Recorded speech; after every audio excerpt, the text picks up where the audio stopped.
मेरी आंखों के सामने अंधेरा हो गया और मैंने देखा कि एक आदमी काले भैंस पे बैठा है और एक हाथ में गदा और दूसरे हाथ में काली मोटी रस्सी जैसा कुछ था।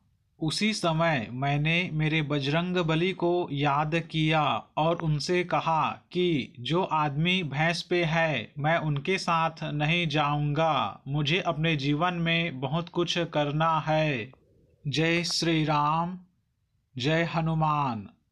जय प्रभु जी चैनल पर आप सभी का स्वागत है। जय प्रभु जी चैनल पर आप सभी दोस्तों से हनुमान जी के चमत्कार से जुड़ी घटना शेयर करने जा रहा हूं, जो कि पटना बिहार की है। आप सभी दोस्तों से निवेदन है कि हनुमान जी के चमत्कार को अंत तक जरूर सुनें। साथ में वीडियो को लाइक शेयर सब्सक्राइब कर बेल आइकन को प्रेस कर ऑल नोटिफिकेशन पर क्लिक करें, ताकि जब भी मैं वीडियो अपलोड करूं तो सबसे पहले आपके पास पहुंचे।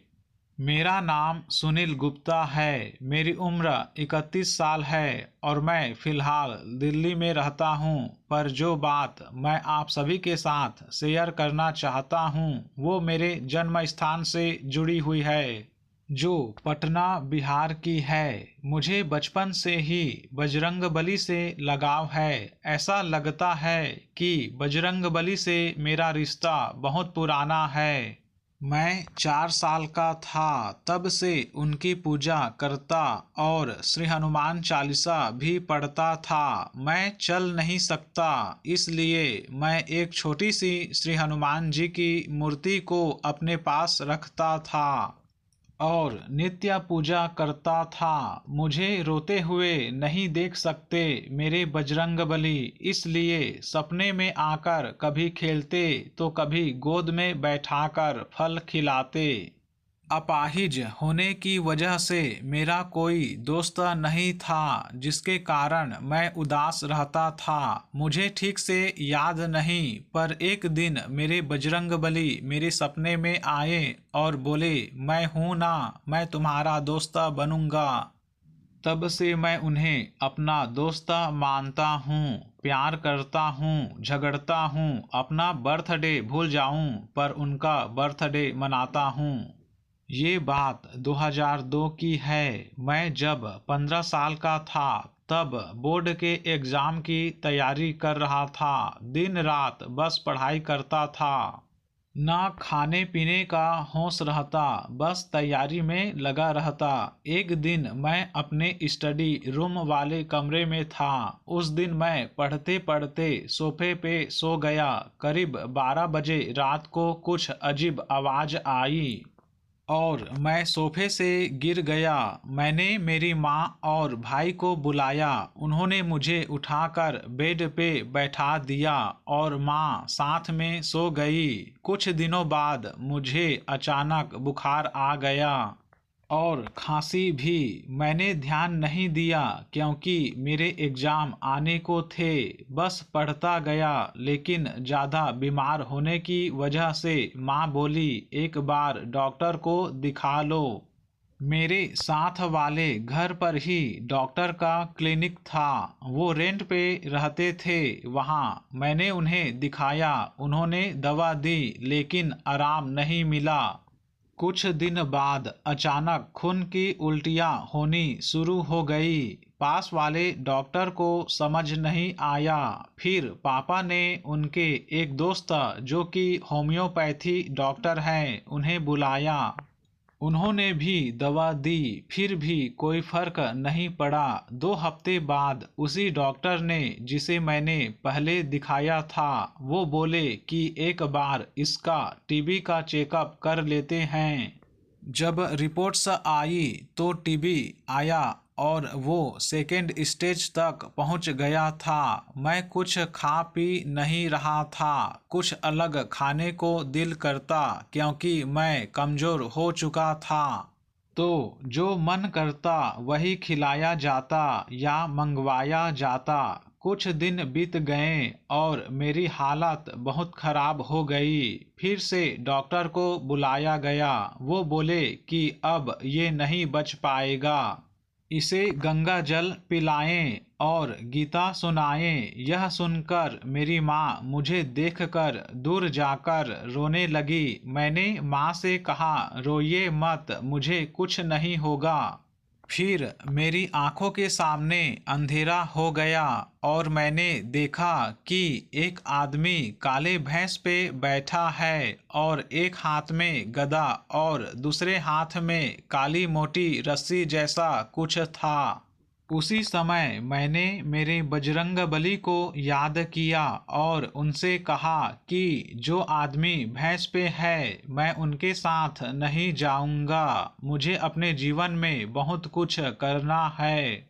मेरे पापा गए डॉक्टर के पास और उसी वक्त डॉक्टर को लेने हमारे पड़ोसी भी आए जिन्हें मैं चाचा भी कहता था। उनकी माँ उसी वक्त अचानक सीरियस हो गई, जो पहले ठीक थी। पापा ने कहा कि पहले उनको देख लीजिए। डॉक्टर उनके पास गए और कुछ देर बाद मेरे पास आए और बोले कि उनकी माँ अब नहीं रही और मैं तब तक थोड़ा नॉर्मल हो गया था और डॉक्टर दवाई देकर चले गए। मुझ में इतनी शक्ति नहीं बची थी कि मैं श्री हनुमान चालीसा पढ़ सकूं। बस मन में श्री हनुमान जी को याद करता रहता और एक विश्वास था कि बजरंगबली मेरे साथ है। लेकिन मैं एक मंत्र का जाप करता था जो कि है, मनोजवम मारुतुल्य वेगम जितेंद्रियम बुद्धिमताम वरिष्ठम वातात्मजम वानरयुद्ध मुख्यम श्री रामदूतम शरणम प्रपद्ये। एक दिन मुझे सपना आया कि कहीं एक श्री हनुमान जी का मंदिर है जहाँ नदी भी है और सिर्फ हवन की राख से श्री हनुमान जी की प्रतिमा बनी हुई है। मैंने उस सपने के बारे में मेरे भैया को बताया तो भैया ऐसी जगह खोजने लगे और वो जगह मिल भी गई। पता किया तो मालूम हुआ कि जो सपने में बताया गया वही हुआ। हवन की राख से श्री हनुमान जी की प्रतिमा का होना।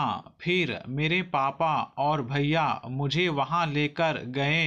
वहां के पंडित जी बोले कि जिस घर में आप रहते हैं उस घर में बहुत सारी आत्माएं हैं। अगर अपने लड़के को बचाना चाहते हैं तो आप उस घर को छोड़ दें और मुझे लेकर अतरौलिया चले जाएं। वहाँ एक हनुमान जी का मंदिर है। पापा और भैया मुझे घर लेकर आ गए। पापा ने पता किया तो पता चला कि जहाँ हमारा घर है वहाँ अंग्रेजों के ज़माने में फांसी देते थे। अंग्रेज लोग ने करीब 1000 से भी ज़्यादा लोगों को फांसी दी थी। फिर पंडित जी के कहे अनुसार हम अतरौलिया गए तो वहाँ के पंडित जी बोले, ये बच कैसे गया? बहुत भयानक आत्मा का साया है इस पर। कुछ महीने वहाँ रहने के बाद थोड़ा आराम हुआ लेकिन बीमारी से राहत नहीं मिली। फिर वहाँ से वापस आने के बाद सबसे पहले तो हमने अपना घर बदल दिया और एक डॉक्टर का पता चला जो टीबी के स्पेशलिस्ट थे, लेकिन वे रिटायर्ड हो गए थे। किसी का इलाज नहीं करते थे पर मुझे उनके पास ले जाया गया और प्रभु जी की कृपा से उन्होंने मेरा इलाज शुरू किया। मेरी माँ माता दुर्गा को बहुत मानती है। उन्होंने दुर्गा पाठ किया और 21 शनिवार को शनिदेव के मंदिर में तेल चढ़ाई और दिया जलाया करती। करीब 9 महीने बाद मैं ठीक हो गया।